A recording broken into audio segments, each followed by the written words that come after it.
Welcome. In this video, I'm going to tell you a horror story. I hope you enjoy it. Horror story name: The Campus Tour. I can't prove that this is true. No one I've told believes me, and I'm really just tired of telling the story and getting into the inevitable debates over plausibility. But I know what happened, and figured the community here may at least have more of an open mind about the experience. If anything, I can at least get the whole story written out without being ridiculed. It was about a year and a half ago I started attending college. After filling out the mountains of applications and jumping through nonsensical hoops, I finally received notice about where I had been accepted. My first choice, UGA, had actually accepted me, which was great. But another college accepted me as well, Kennesaw State University. Now, this school was notably less prestigious than Tech, but was still one of the largest in Georgia. However, I had never even toured the place. I just sent the app out, going through the motions. So I decided I should at least give the place a fair chance, and promptly decided to view the campus before making a final decision. The day was rainy, and the grounds of the university were riddled with mud and soaked patches of freshly planted grass. There were only a few of us in the tour group, since it was getting close to the fall registration deadline, and the tour ended early due to the light rainfall increasing to a thunderous downpour. Not exactly pleased with the minimal view of the campus, I opted to explore on my own. Luckily, I had a backup poncho in my car I donned before walking around and checking out the place. Thunder crackled above me, and the rain increased, as if determined to stop me from proceeding. But I pressed on, exploring more of the campus. As I journeyed through the buildings of the small campus, I realized all the buildings I had gotten to were closed down. It seemed odd. After all, it was still summer. Shouldn't classes be going on? And on that note, the student body seemed non-existent. That wasn't such a big deal. After all, it was a disastrous storm. But still, I hadn't seen a single soul since the tour group broke up. Eventually, I made my way to one of the dorm areas, named University Place. It was a small grouping of dorms that resembled apartments, though they were far off from the main campus, as if hidden away. I quickly found shelter under an overhang to briefly get out of the weather. A poncho is only so useful when it gets torrential. And that's when I noticed that a door to one of the dorms was open. Just wide open. I walked past it, trying not to be too obvious, but I glanced in. No one was home, though I could see a TV alongside the wall was lit up. Normally, I wouldn't try and intrude, but I was determined to at least get to see some part of the campus, more in depth. I walked to the door, and knocked on the wall inside, yelling to see if anyone was inside. But no answer. I knocked again, this time taking a step inside as I did. Still no answer. I decided it wouldn't hurt to at least take a look around the living room, so I headed inside, removing the poncho, and leaving it at the doorway, and slipping my drenched shoes off as well. I called out a final time, as I walked into the main living area, to no avail. I looked over at the TV, which was stuck on static. No noise though. I walked over, and turned it off, noticing that the place seemed vacant, but with signs of life. An open pizza box, with food still inside, was on a table in the living room, though it was inhabited by flies, seemingly left alone for days. As I walked through the room, I noticed a smell wafting into my nose that was incredibly displeasing. It smelled like rotting meat. Part of me told me to get out, but the other part was insisting I keep walking. I crept towards the smell, realizing it was coming from the kitchen.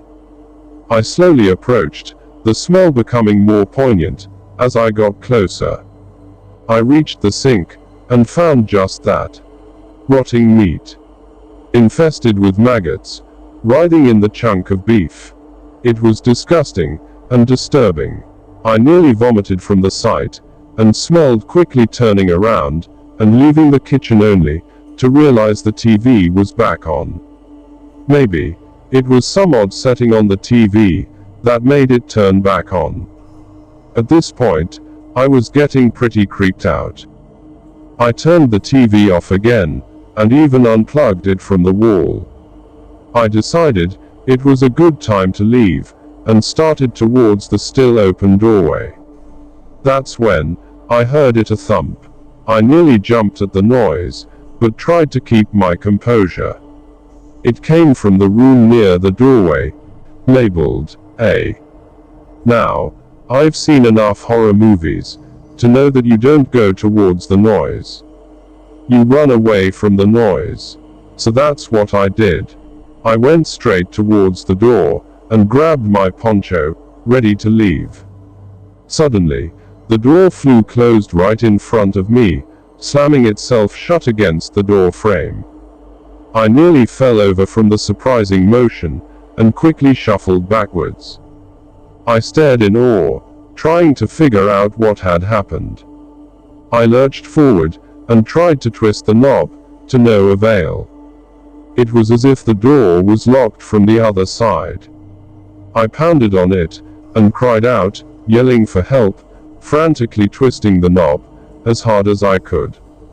I reached into my pocket and pulled out my phone to call for someone, only to see that no bars were available. Okay, that's fantastic.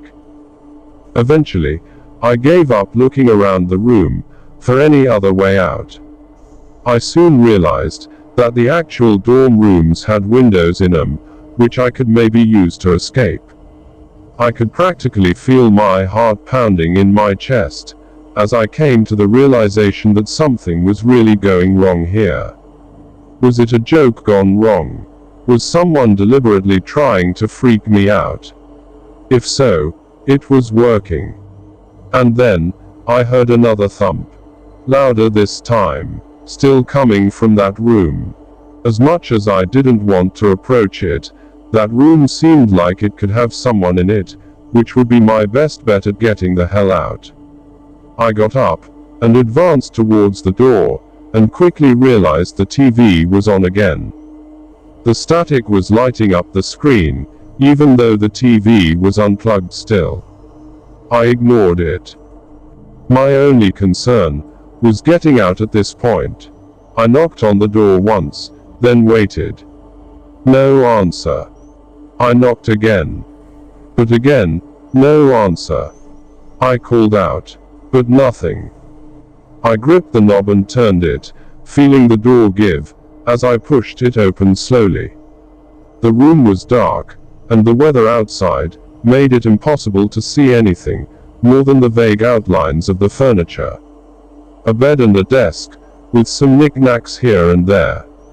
I called out, trying to figure it out, if someone was there, but with no answer. I flicked the light switch, but nothing happened. I crept into the room towards the window.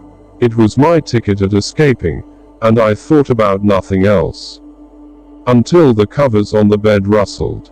I jumped, backing against the wall. I called out, "Hello." But there is no response. "Are you okay?" I asked what I presumed to be the dorm inhabitant. But again, there is no answer. I reached towards the bed and gripped the cover, ready to pull it off. Slowly, I dragged the bedding off the figure, and stepped over to the uncovered being. What I saw made me gag, and stifle vomit. It was a man, not much older than me, with his eyes and mouth sewn shut, dried blood caked around both orifices. He was naked, and had some sort of odd symbol cut into his chest, more blood surrounding it. I stared at him, still unsure about what I was seeing.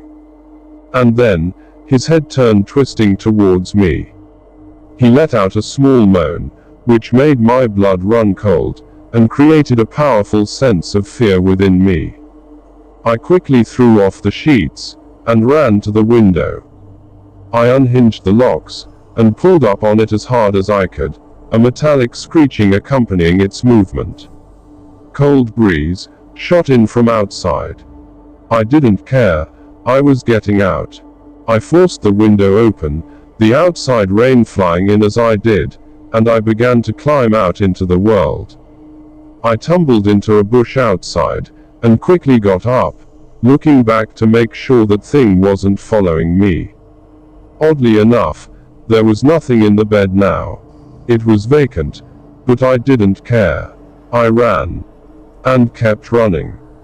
I got to my car, got in, and drove away. I always have nightmares about that experience. I have no ideas about what happened, and I don't want to think about it any more than that. All I know is, I'm never going back there. In fact, I swore off college completely after that. It sounds stupid, but it was an experience I'll never be able to shake off. I thought I would feel some relief typing it out, and getting it out in the open, but after going through that, it didn't help at all. It still scares the hell out me. Thank you for watching. I hope you liked this horror story. See you in a new horror stories.